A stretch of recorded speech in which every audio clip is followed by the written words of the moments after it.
Attendez, je vous le mets quand même parce que justement il a oublié de faire le switch. Ah, Ça jouait déjà, j'étais en train de dire, ça button check? Ça répond pas? Non, Ça non, non, button check ils, Ça répond pas. ils font rarement de button check. Non, non, pendant non, les ouais, ça a déjà démarré, on n'avait pas la game. Et Donc il essaie de sortir Pac-Man le fourbe.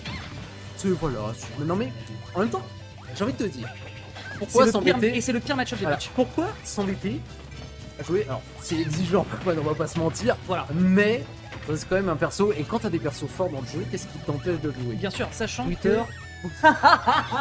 Ok. Au bout d'un moment, En vrai, l'argument est complètement valable. voilà. L'argument est complètement valable. Qu'est-ce qui t'empêche?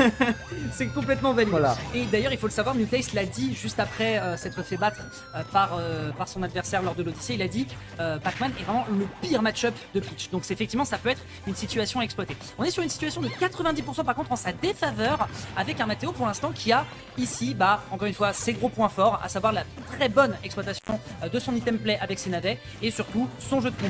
106%, ça se ressent tout de suite. Et a priori, on a l'air d'avoir des infos sur les outils de Pac-Man parce qu'on tombe pas trop dans les pièges.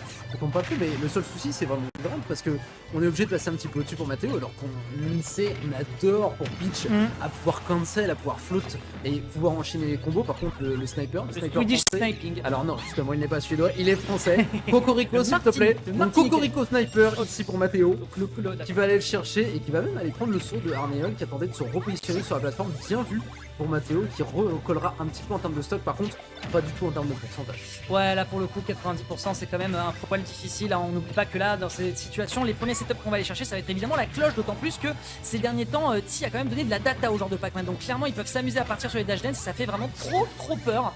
Donc voyons ce que ça nous propose. Une petite orange du marchand ici qui partira malheureusement dans le cosmos. Derrière, une petite high ground pour essayer de mettre de la pression sur le terrain. On est un petit peu, un petit peu en berne du côté de Matteo. On espère justement qu'il a le don de pression de sa team, Oracle, pour essayer de trouver une solution parce que pour le moment, on patine. De toute façon, on a des difficultés à passer surtout le jeu de défense de Arneol. À chaque fois, le shield est posé, l'hydrante, et c'est toujours pareil. Quand t'as une pitch qui est forcée de sauter pour aller chercher son adversaire et de devoir descendre, alors que t'es voilà, Aïe, t'es aïe, en aïe. train de faute, joli backer par contre en face fall, histoire de pouvoir surprendre un petit peu Reste Arneol, occupé. mais malheureusement, effectivement, le saut et l'hydrante qui passera juste au-dessus de la tête qui va venir aplatir un petit peu le joueur d'Oracle en l'envoyant un petit peu siffler sous terre là-dessus. Pas encore mort, certes, mais on a plus qu'une stock. Ouais, 78% là directement qui sont récupérés, une petite pomme par-ci, le régime alimentaire ici qui est bien respecté pour l'hiver. Est-ce qu'on peut faire un peu plus du côté de Matteo? Peut-être potentiellement miser sur de l'item play. On n'oublie pas que les turnips, lorsqu'ils sont piochés, on peut récupérer de très bonnes choses. Ça peut être un Stitch, ça peut être une bombe, ça peut être un Monsieur Saturne. Mais pour le moment, c'est pas suffisamment profitable. On prendra ici un petit Galaga, pas de chiche parce qu'on n'a pas de public. Mais vous inquiétez pas, le cœur y est, à l'image de ces barrières qui sont utilisées justement.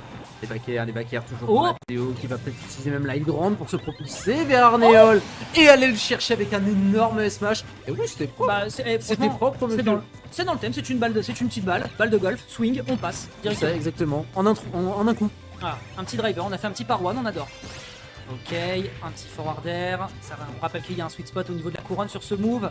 Pour l'instant, ça met quand même du très beaux dégâts. Il va falloir faire. Voilà, l'écart se resserre quand même très bien du côté de Matteo. Ouais. Mais encore une fois, méfiance, ça reste un Pac-Man et il a plein de choses à proposer à 7%. Ouais, et puis alors le melon qui va encore faire il faut manger des légumes.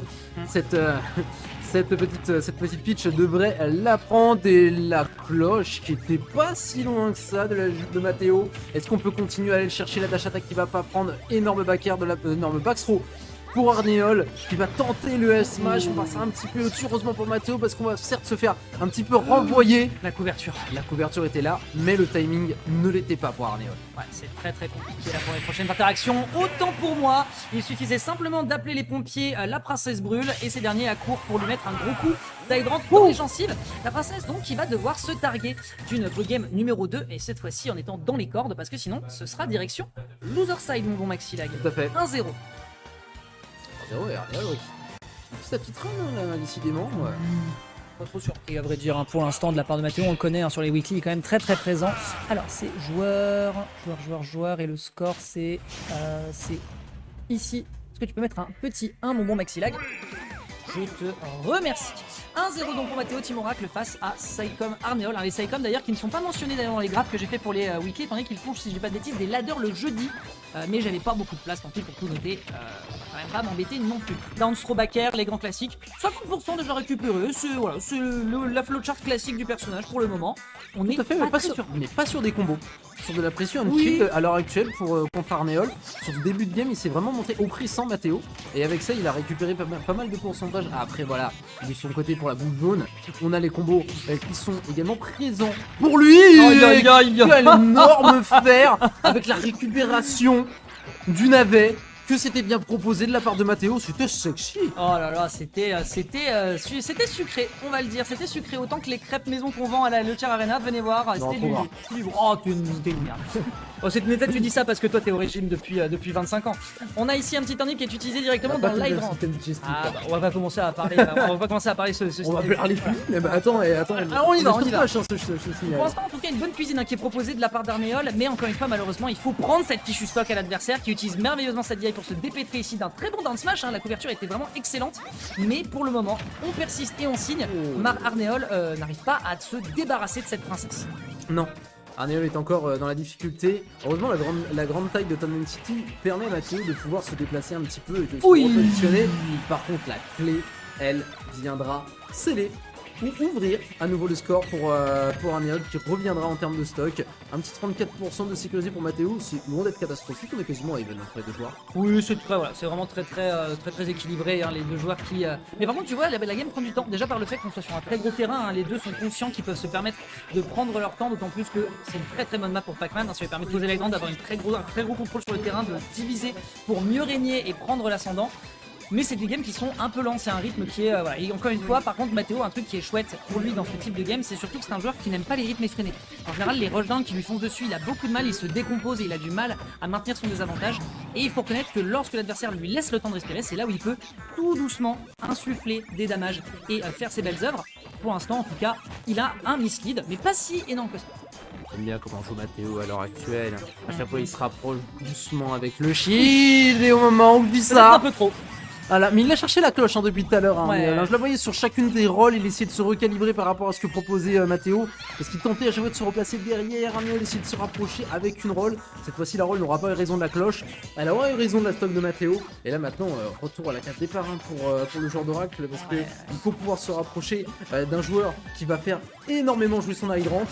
Attendre patiemment de pouvoir gratter quelques pourcentages, même si à l'heure actuelle, Matteo arrive à gratter alors que Arnéol a quelques difficultés à se projeter, sauf à ce moment-là. Oui, petit coup de Galaga, malheureusement il a pas pu mettre tout ce qu'il voulait dedans, il y avait potentiellement 60% à aller chercher, c'est pas grave, 51% c'est un bon démarrage sur une première phase. Le counter peut-être un peu gourmand, hein, il était absolument pas là, la cloche qui va permettre de l'attraper, on l'aura pas rentabilisé de trop du côté d'Arnéol, on s'entendait peut-être pas à ce que ça puisse toucher. La couverture ici, bien exécutée encore une fois du joueur de la team à Saicom. Si ça continue sur cette lancée, Maquillade, je pense qu'on est bon pour une game 3, mais ne vendons pas la robe de la princesse avant de l'avoir envoyée dans la blast zone. Tout à fait. Je peux d'en tête, mais... Oh. Mais en tout cas, oui, je suis totalement d'accord avec toi, même si c'est 94% pour Matteo. En tout cas, sa gestion des navets est assez impressionnante. Ouais, hein. Chaque fois qu'on arrive à trouver Arnéol dans cette position, pourtant, à quel point ça peut être difficile d'aller chercher un Pac-Man offstage par rapport à toutes ses capacités à pouvoir revenir sur le terrain. Malgré tout, quasiment chaque navet touche son adversaire. Malheureusement, on est toujours sans toucher et bien entendu, il y avait une nouvelle fois cette hydrant par contre. Une petite peur de flash. Je m'étais trompé, c'était en faveur d'Arnéol. C'était Arnéol qui avait un 0. Je m'étais trompé. Comment ça s'est passé? Je me suis trompé, c'est ma faute. Je suis incompétent.